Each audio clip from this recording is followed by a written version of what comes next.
friends, happy Wednesday. Jill Ortiz here in my empowered fitness community for women over 40 looking to get energized, confident, and strong.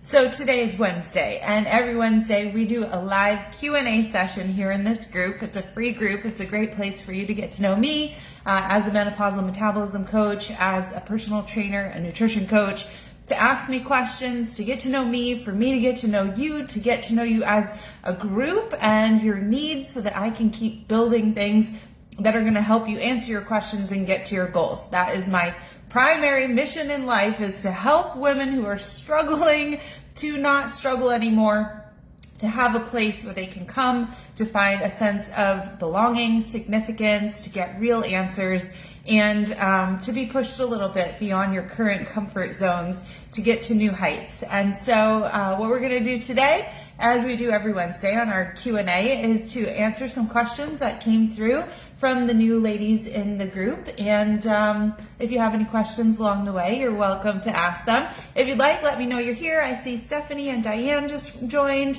Welcome, everybody.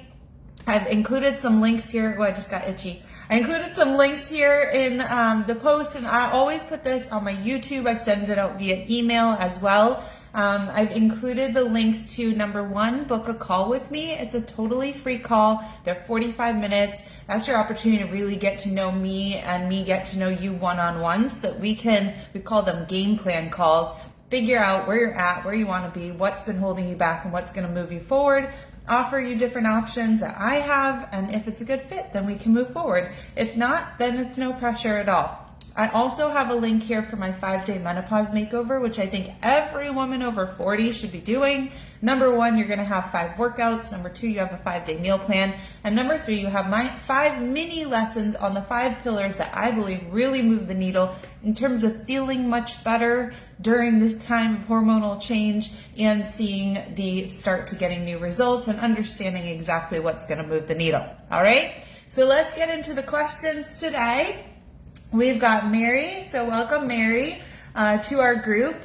Mary says she'd like to lose 60 to 65 pounds, and she's saying, how can I fix high cortisol having PCOS? So let's talk about high cortisol, because that's something that really affects us as women going through hormone change. And we hear this word cortisol a lot. And so cortisol is actually a good hormone in your body. It's the hormone that releases when you are in a state of danger, of anxiety, where your body needs to make quick decisions about fighting or flying, right? Fight or flight, we call that. That's our fight or flight response. So it means, how are we going to fight back, or what are we going to do to evade the situation? And so cortisol is good because it helps us to make these decisions. However, if you are in a state of high cortisol all the time, then it starts wreaking havoc on our bodies. We end up with adrenal fatigue, we end up with a lot of brain fog, exhaustion, and storage of belly fat, which nobody wants, right? So we need to figure out how to manage cortisol. Now, this is a time where your body is not in equilibrium. Things are changing. Your anxiety might be heightening. Your body is doing funky things like hot flashes and mood swings, and you're craving foods, and just so many things going on that can create more and more anxiety. If you start storing more fat, that will create more anxiety. Plus, we're probably in a time in our life where I believe they call it the sandwich years, right? So we're in this time where we are caring for children, we are caring for we have more responsibilities in our homes and our jobs, and we may be caring for parents, or even spouses, right? So we have a lot going on, and that can create a lot of stress. And so high cortisol can come from a state of stress. And we also have so many more stressors in our lives, especially these days. There's political stress. We have social anxieties coming back from the COVID era, having companies that are requiring us to go back to the office. We have stresses with regards to environmental stresses, right? A lot more chemicals, toxins, in addition to pressures. And so all of these stresses, plus we have the stress if we're not eating properly, that would be digestive stress if we're not working out properly. then these are all different kinds of stresses. So number one, to start managing your cortisol, we have to talk about stress management. And so for you, it may mean that you need to start getting more in alignment in a lot of these different areas. And it's hard to be perfect in everything, and nobody's expecting you to be perfect in anything, but making small little changes that make a big difference is huge. So instead of doing no workouts and then maybe one really hard workout once a week, maybe we can do 10-minute workouts. Instead of trying to starve yourself or cut out all sugars and carbs, maybe we can cut back a little bit and replace with healthier foods. Maybe you are able to find time. I guess it's not finding time because I don't even have time. It's making time for yourself, right? So asking for help, or my son JJ now, like, he has been making himself his own breakfast in the morning at 6 a.m. And so the other day when I was busy, I don't know what I was doing, walking the dogs, getting other stuff done, he said he was hungry, and I said, guess what? You could make yourself dinner because I know you can cook. And so I taught him. He touched raw chicken breast for the first time the other day. I was there in the kitchen and I just walked him through it, and he made himself what he called Cajun chicken over brown rice. And so he did it. And so now he can do it. So that's time that I get back, right? So delegating things to others, making time for yourself, making time that is not filled with stressful things, right? So the other day I had a billion things on my plate, and what did I do? I took out my coloring book and my brand new pencils and markers, and I just colored for like 20 minutes. And my dad came home from taking my son to soccer. That's another thing, recruit other people to take your kids to soccer. And I was able to sit and have a chat with my family while coloring, and I lit my new amazing candle that I love. And you have to sometimes create an environment for yourself and take more time for yourself. And I know it's hard. And so having support is something that is really helpful. Having checklists is something that's really helpful. For instance, I'm going to take another one. So sleep, right? If we're not sleeping, if we're not getting enough sleep, if we're scrolling or watching too many TV shows because it's so good to binge on Netflix, instead of going to sleep on time, what I've done, it's up on my printer because I finally printed it. What I've done is I track my sleep, and I keep myself accountable with a piece of paper where every day, I don't have one on my desk, every day I literally write down what time I went to bed, and then the quality of my sleep, which I get from my watch here. So I hit my goal from last night. So even though my sleep was shorter than ideal, it was restorative, and I got an 82 sleep score and good sleep. And so for me, that's a win. So tonight is going to be the first night of April that I'm tracking for the month. And so I know that when I get better sleep and more sleep and deeper sleep, then I feel better the next day. I get better workouts in, I don't have a crash, and my cortisol is lower because of that. So it's keeping myself accountable to going to bed on time and taking the supplements that I know help me sleep better, right? So we have to take control of our cortisol levels. We have to take control of our stressors. Sometimes we need a mechanism that will say, like me saying, okay, Diane, you are going to track your sleep this month because we need to help work on that cortisol, right? Or Mary or whoever it is, right? And so this is how we do it, is we get structure, accountability, and we identify the things that are going to help us with these different areas, okay? So that's how we can start to fix high cortisol. Let's move on. Let's see. Tracy says she's struggling from some lack of motivation. So Tracy, I recommend you, number one, tune in every Monday. I do a live Motivation Monday pep talk. I did not do one this week because instead I posted a super motivational conversation that I had with my client Janelle, who's lost 51 pounds in the last 5 months. And so I thought that would be a great interview to share on Monday. instead of doing our pep talk. So go back and watch that interview with Janelle. It's incredible. Otherwise, tune in on Mondays because I talk a lot about motivation every Monday. And a lot of times what I believe is that we're just not digging deep enough and asking ourselves, is the pain, the discomfort, the disappointment, the aggravation that we feel right now, is that what we want to choose? Or do we want to choose what we want to feel and what we can feel? Pride and energy and confidence and happiness and joy, right? So if you're feeling the bad feelings and there's this place over here where you can choose to feel the good feelings, are you feeling more motivated to feel the bad feelings, or are you just not thinking, wow, I have a choice here.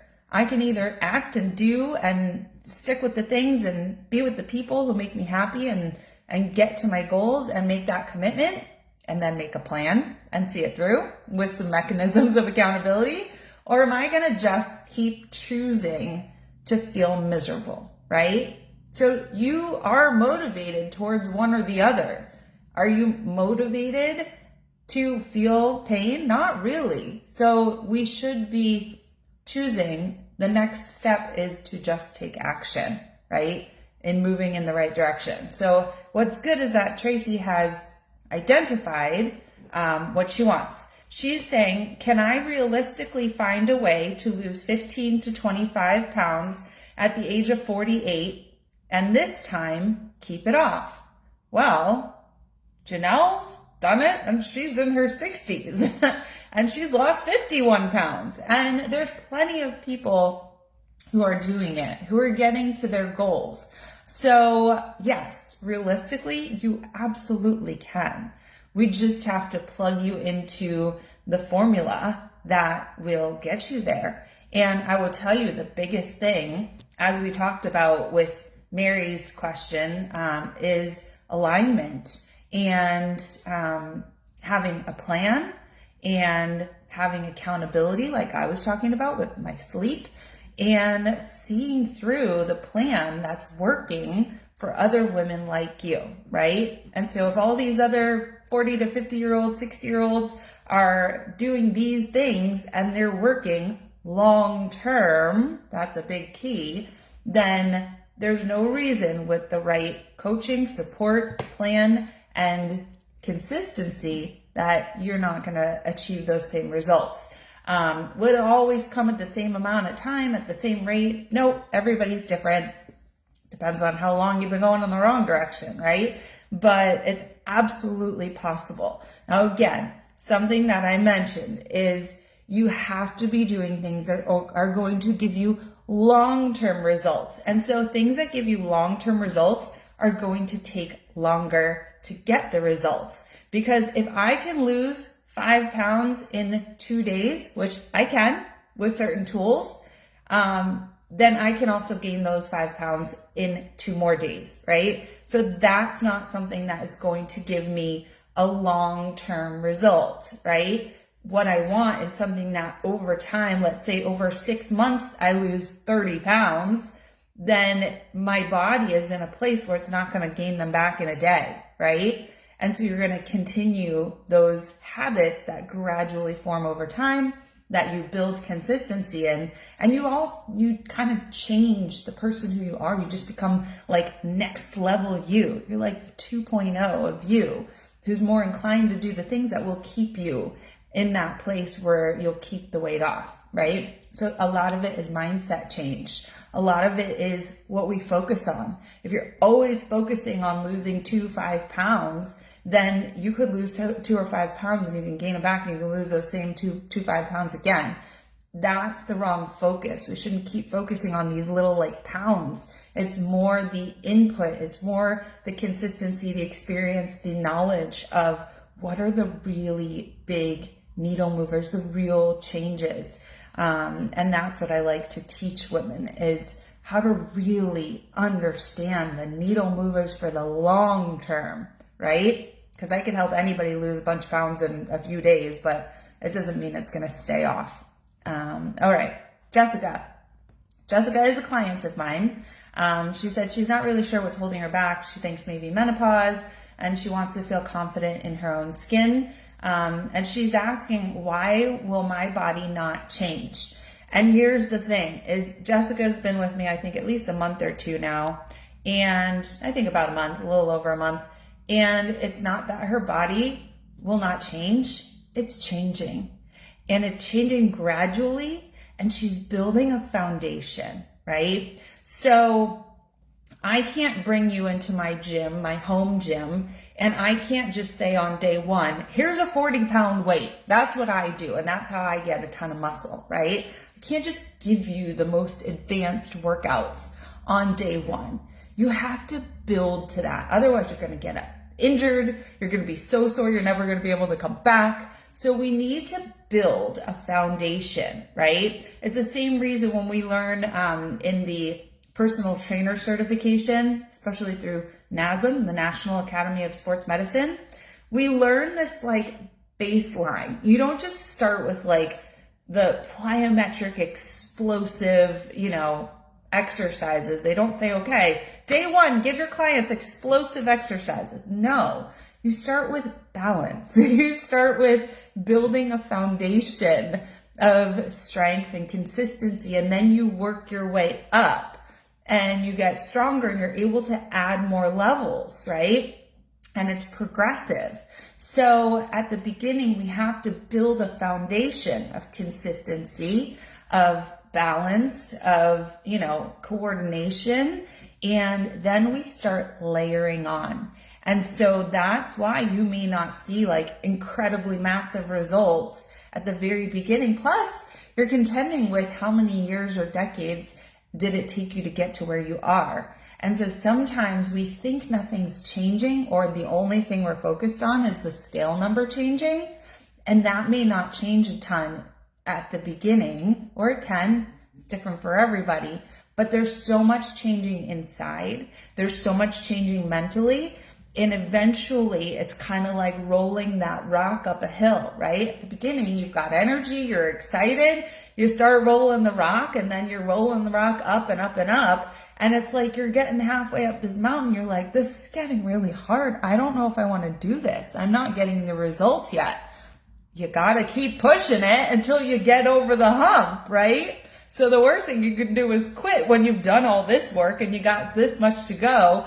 And you got to just stick with it, because change happens, and it happens over time, and it's worth it if you stick with it.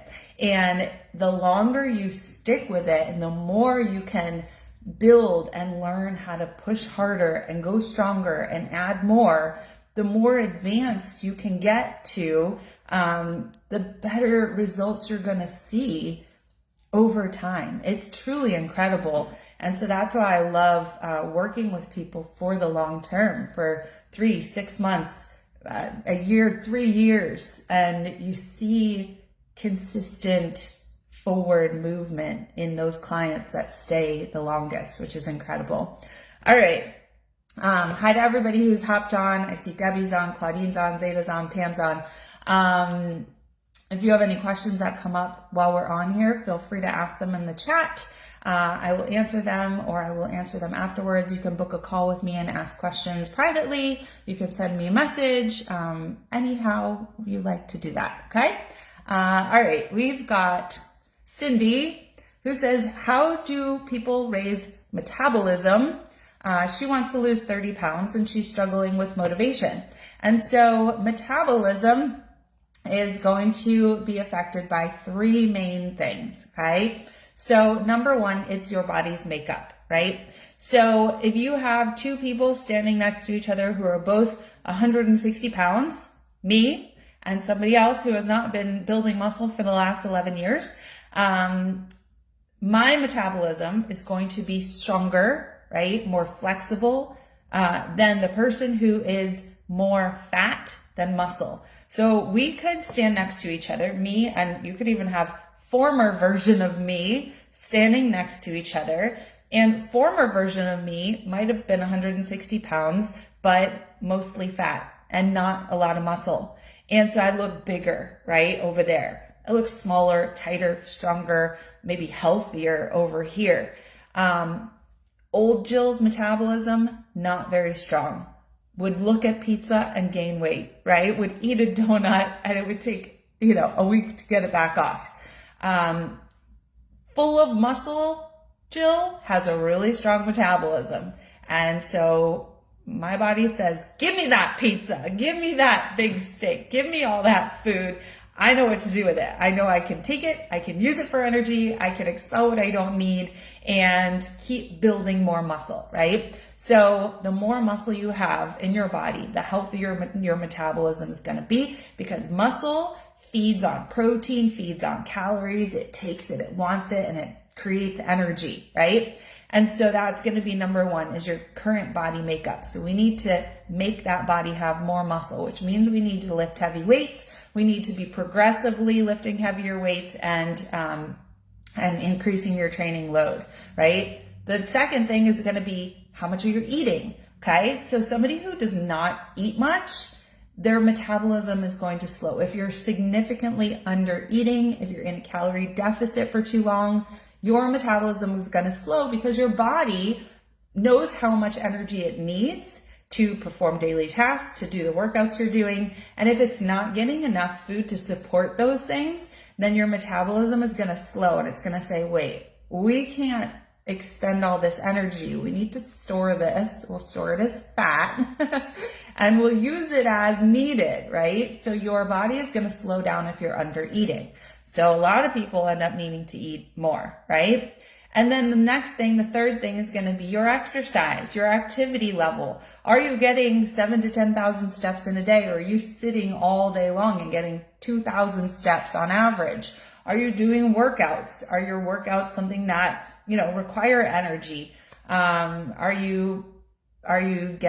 it. Are you working out and are you getting your daily movement, right? Because if you're not doing those things, then again, your body is not going to require much food. You're not going to have a ton of energy and your metabolism is not going to keep humming, right? So those are the things that can help you with your metabolism.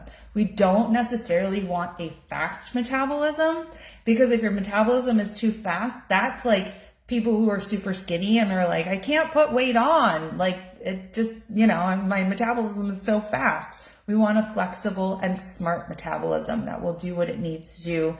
And that's what we want. Okay. All right. We got Tanya, who says, she can't find the time. Okay. She wants to lose 15 pounds and learn how to eat healthier. And she wants nutrition tips. So Tanya, let's have a call. So my biggest nutrition tip ever, and my rule of thumb, two things. Number one, if you don't know how to lose 15 pounds, you need to have a framework that tells you how to do that. It's the same way if you start to play a new board game and you don't even look at the rules, you're not going to know how to win, right? It's the same thing. If you don't have a framework, you don't know how to win.